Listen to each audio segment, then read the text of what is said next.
Hey guys, welcome to Talking the Talkies. I'm Peter Waters, and for today's video, I will be talking about all of my favorite first-time watches for July of 2021. Right off the top, I do want to mention that I have an omission from the last video that I did about the best of June 2021. I totally forgot to talk about Luca, which is Pixar's latest film that is currently streaming on Disney+. This is a movie about a young sea creature boy. It's sort of like Little Mermaid, where he goes to the surface world and discovers this new side of humanity for the first time. And it's sort of this buddy movie with him and his friends sort of discovering themselves, and it's about intolerance, and it's beautifully made to look like the Italian Riviera. I recommend that if you want to see that. There you go. But without further ado, here is my favorite first-time watches of July 2021. Alright, first up is Road to Perdition. This is a 2002 gangster movie based off of a graphic novel. It stars Tom Hanks, Daniel Craig, Jude Law, and also that guy you might recognize from the salad dressings, Paul Newman, of course. This movie is set during the Prohibition era, and it's about this gangster whose son witnesses one of the mob hits that he goes on. He hides in the backseat of a car, witnesses his dad involved in a murder, and then he's found out, he's caught. So then the whole rest of the movie is basically Tom Hanks playing the father and his son on the run from gangsters trying to kill them because they're afraid he might snitch. So it's a really simple movie. It's kind of a lot slower paced than you might think it would be for a comic book movie especially, but because it's based on a graphic novel, it is incredibly beautiful to look at. Sam Mendes and his cinematographer did a great job. In fact, this movie won for Best Cinematography at the Oscars. Tom Hanks is also really great in it. So I highly recommend that movie if you're into sort of slow-paced but well-produced gangster movies. Alright, next up is the movie Escape Room from 2019. I watched this in preparation for the sequel that just came out, Escape Room, Tournament of Champions. And this is pretty much Saw for tweens. It's a PG-13 rated movie about a group of people who are put in a room and they all have to escape it doing increasingly deadly activities, and not all of them will make it out alive.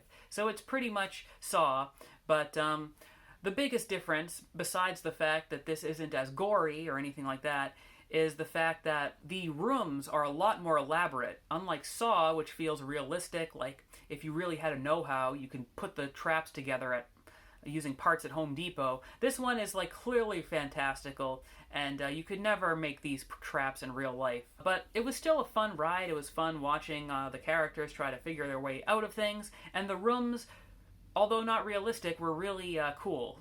Very well designed production design for what I assume is a lower budgeted type of movie. If you're into that sort of horror movie for sort of a fun Halloween type vibe, I recommend Escape Room. Alright, next up is my pick of the month. My favorite thing that I watched this month is a documentary called Summer of Soul. And this was based off of the Harlem Cultural Festival that was held in 1969, the same year as Woodstock, and this is pretty much like the Black Woodstock. It was a free concert held in Harlem, and pretty much the entire audience was all black people. Almost the entire roster of talent on stage were also all African Americans, and it is amazing. You have acts like Stevie Wonder, Gladys Knight and the Pips, Sly and the Family Stone. The list goes on and on and on. Pretty much everybody you can think about is playing at this concert. And it's pretty incredible that this amazing concert filled with wall-to-wall amazing music went undiscovered for 50 years. The footage was just hanging out in some guy's basement. At the time, no one thought that anyone would be interested in a black-centered concert like this, and it's like so depressing. But luckily, Questlove, who directed the movie, he's the sort of band leader for The Roots, and he somehow must have uncovered this footage and put it all together in this beautiful way that not only captures the music that is timeless, but also really captures the mood of the time and talking about some of the social problems going on. You know, this was after like a string of harsh assassinations and, you know, the moon landing, and there's a lot going on in the culture at this time. And this movie is amazing at capturing it all. You also get to see some of the performers watching this footage that they haven't seen in decades, and you can see their reactions to it, and they're like getting emotional, and it just adds this whole other level of like, you know, this is forgotten history unearthed, and it's incredible to watch. So I highly recommend, if you are into music whatsoever, you have to watch Summer of Soul. It's a must-watch, my pick of the month. All right. Next up is a movie that very limited amounts of people will probably enjoy, but I love it as a horror nerd. This is a movie called City of the Living Dead, and this is directed by a name familiar to many horror fans, Lucio Fulci, who is known as the Italian godfather of gore. He usually focuses on very gory scenes. Doesn't really care about character or story as much. It's all about elaborate, disturbing visuals that he does not cut away from. He zooms in very long takes on horrific things. Probably his most famous movie is Zombie, where his zombies are very gross, and there's worms in their eyes and all kinds of stuff. Anyway, City of the Living Dead has zombies and more. There's all kinds of disgusting set pieces that delighted me to no end, but will probably make people reach for their barf bags. There's one scene where a bunch of maggots are flying through a window, and the entire floor of a room is covered in actual live writhing maggots. No CGI in this movie, they got actual maggots. There's one scene where a demonic hell priest hypnotizes a woman to throw up all of her innards, which is pretty disgusting and gnarly. And there's also one really intense scene where a woman is buried alive, and the investigator looking for her, in order to rescue her, does so in probably the most dangerous possible way. He takes a pickaxe and starts slamming the front of this coffin with it, making the pickaxe go dangerously close to her eyeball. So yeah, maybe not the way they train firefighters to rescue people. Maybe leave it to the professionals, but this movie, I don't know. You're not in it for the story. You're not in it for the characters. You're in it for the insanity, and I really enjoyed it. So City of the Living Dead, horror movie fans apply, but normal people, maybe not so much. Next up is a movie from 1957 called A Face in the Crowd. This one is directed by Elia Kazan, one of the probably the best director working at this period. He made movies like A Streetcar Named Desire and On the Waterfront, completely changing the game for especially how actors were directed in movies at the time. And A Face in the Crowd, when it was released, wasn't as big a hit as those other two movies, even though at the time Kazan was like a big name. It wasn't really nominated for very many Oscars at all, but nowadays it's sort of gained this huge following because it's sort of predicted where we are today in terms of the media landscape and things like that.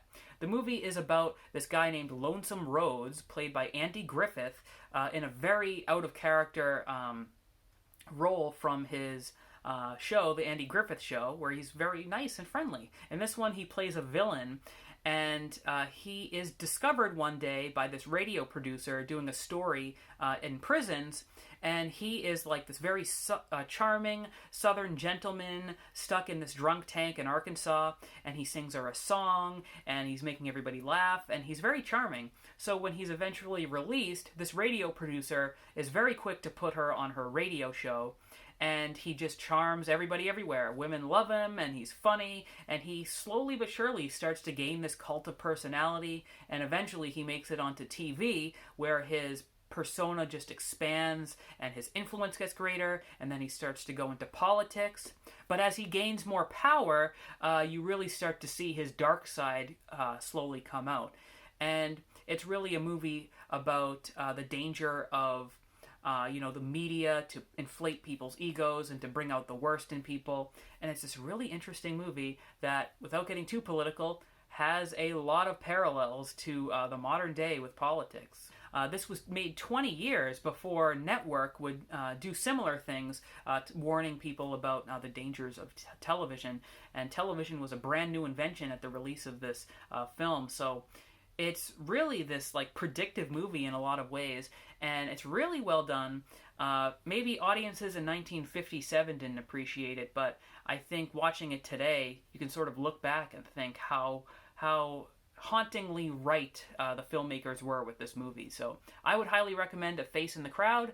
Go check it out.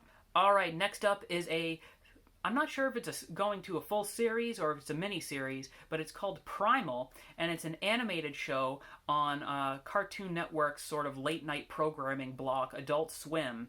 And this one was made by Jendi Tartakovsky, who's the creator of Dexter's Lab and Samurai Jack, only this show is definitely not meant for kids. It's a very violent, brutal show. Set in prehistoric times, and it follows this caveman and his sort of a T-Rex that he befriends, and it's all done with zero dialogue. It's a purely visual-driven experience, and you get the entire story without hearing anything. And it's incredible. It really operates sort of like a silent film. And to me, the best animation does that, telling their stories visually, letting the animation bring you along.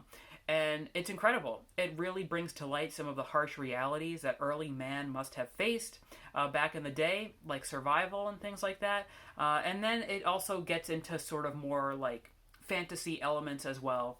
But it was all extremely entertaining. The characters were really well thought out, even though we never hear like them say anything. So I highly recommend this, especially if you're a fan of animation. This is a must-watch.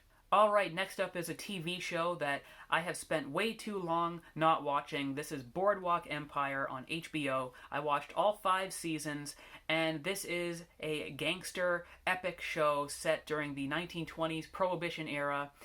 It stars Steve Buscemi as Nucky Thompson, who's equal parts politician and gangster, and it's really well done. All of the actors are great. It really brings to life this era in this wonderful way. So if you're into that sort of stuff, I highly recommend it. It's hard to sum up 5 seasons of a TV show in one little pithy review like this, but I will say my favorite character of the show is Richard Harrow, who is this disfigured World War I veteran who comes back, and he's half of his face is missing. And so basically he is like Two-Face in a certain way. Half of his face looks normal, half of his face is all messed up from the war, and he wears this sort of kind of creepy mask to hide that part of his face, sort of like a Phantom of the Opera. But what I really like about this character is that, you know, he is like Two-Face in the fact that on the one hand, he's probably the nicest, most sympathetic character on the show. He has like these dreams of, you know, having a family and kids, but he's like tortured inside because he's disfigured, so he feels like he'll never have a normal life like that. But on the other hand, he was a marksman in the war, and he's working, you know, under the umbrella of Nucky Thompson, and he's probably also the most vicious character on the show as well, killing people with precision and mowing people down for you know, Nucky Thompson.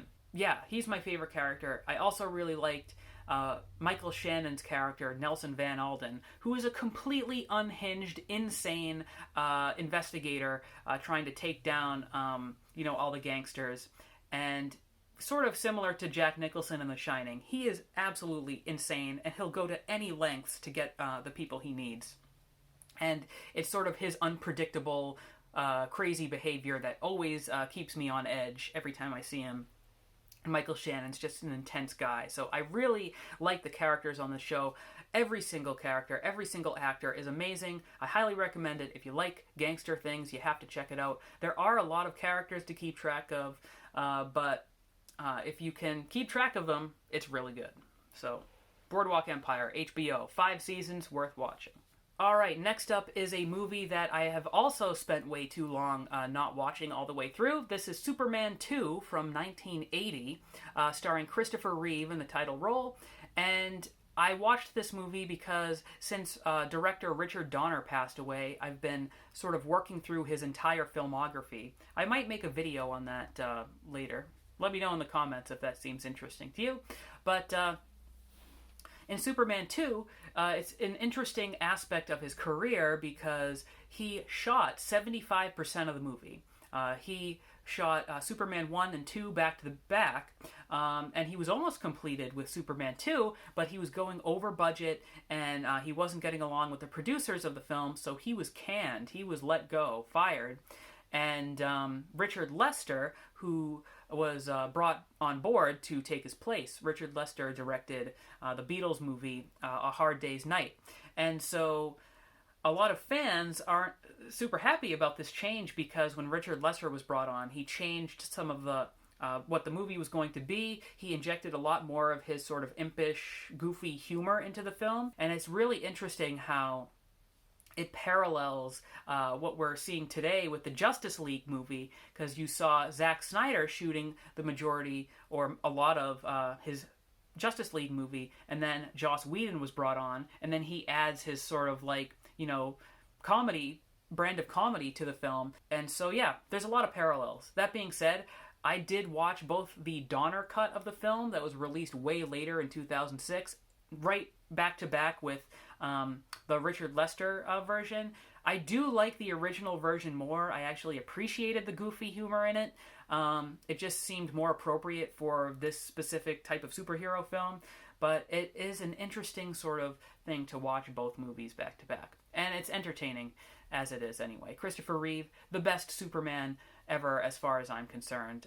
So yeah, check out Superman 2. Alright, next up I'm going really old school with a movie from 1921. This is called Destiny, directed by German director Fritz Lang, who is probably most famous for directing the movie Metropolis, which is the sci-fi movie that inspired so many other sci-fi movies, including Star Wars. This movie is sort of like an artsy-fartsy version of Final Destination.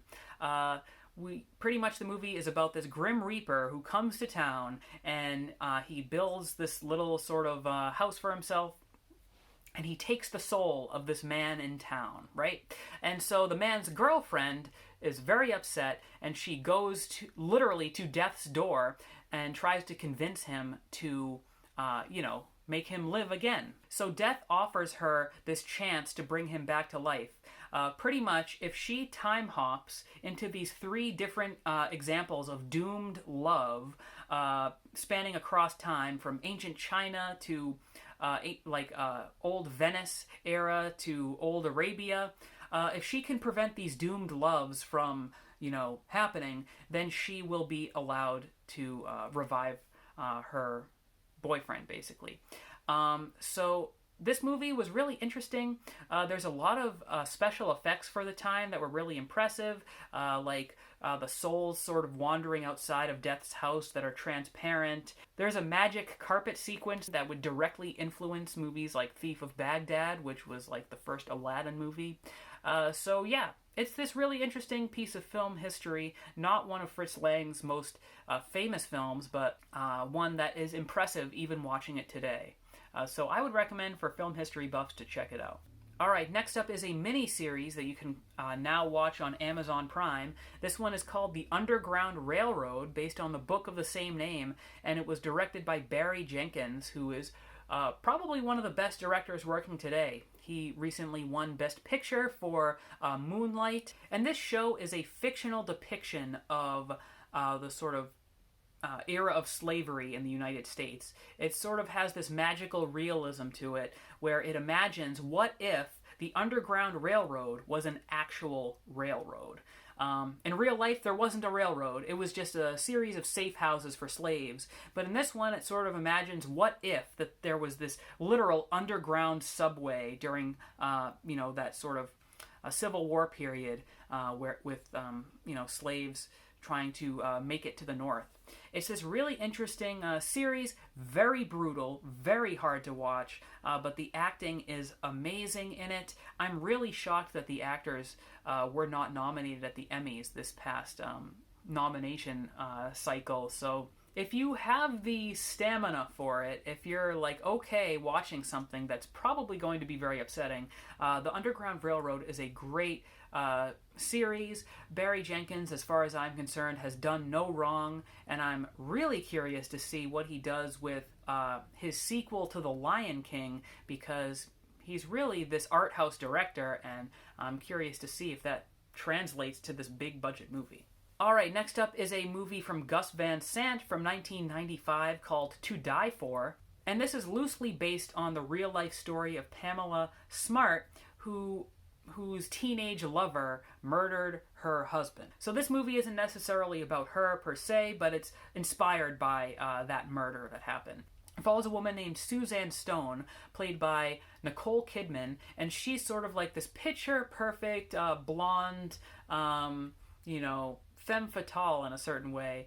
She always gets what she wants, and she's really ambitious. She's a news reporter just starting out, and she's sort of delving into unethical ways to ascend up the ladder of TV news reporting. And so in the midst of all that, she is, manipulating her way into the lives of these three sort of delinquent teenagers. And one of them, played by Joaquin Phoenix, she tries to convince him to murder her husband, played by Matt Dillon. And it's this really interesting movie, the way it's formatted. It's sort of done in this mockumentary style with, we see the movie and then it cuts to sort of testimonials of the different characters speaking directly to the camera. And this was way before, like, The Office would do a similar thing. And it's sort of like a proto-I, Tonya, looking at this controversial figure who, is into unethical things, but we're getting all different kinds of sides of the story, and it's like what's true, what's not. It's really interesting, and it talks about toxic workplaces and celebrity obsessions and the power of the media to influence our behavior. It's a really fascinating movie, and it's probably one of my favorite Gus Van Sant movies, even though this one kind of falls under the radar a lot. So yeah, if you want to see I, Tonya meets Nightcrawler, I highly recommend To Die For. It is a movie to die for. Alright, next up is a movie called Stillwater. This one just came out and it's been getting a lot of controversy. This one premiered at the Cannes Film Festival, very, very recently, and it earned a 5-minute standing ovation. Anyway, this is another movie loosely based on true events. This time it's loosely based on the Amanda Knox case, where she was tried she was put in an Italian prison for the murder of a fellow exchange student from America. So this movie isn't directly about that, but it's also pretty much about that. But Amanda Knox herself has really come out to decry the film, saying it used her story without permission, and it's sort of slandering her name. So yeah, regardless of what you feel about the ethics of the film, I still found this a really good movie. It stars Matt Damon as the father to the girl who's put in prison for a crime she conceivably did not commit, and it's basically sort of more of an artsy version of Taken in a certain way, where he's trying to track down the actual killer based on whatever he knows.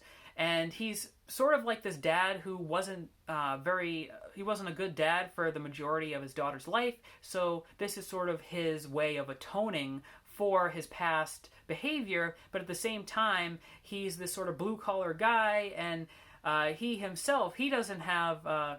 He tries to make the best of the situation, but he ends up making things worse a lot of the time, and it's really interesting, the sort of character that Damon is playing. He's not a man of many words, but it's very well done.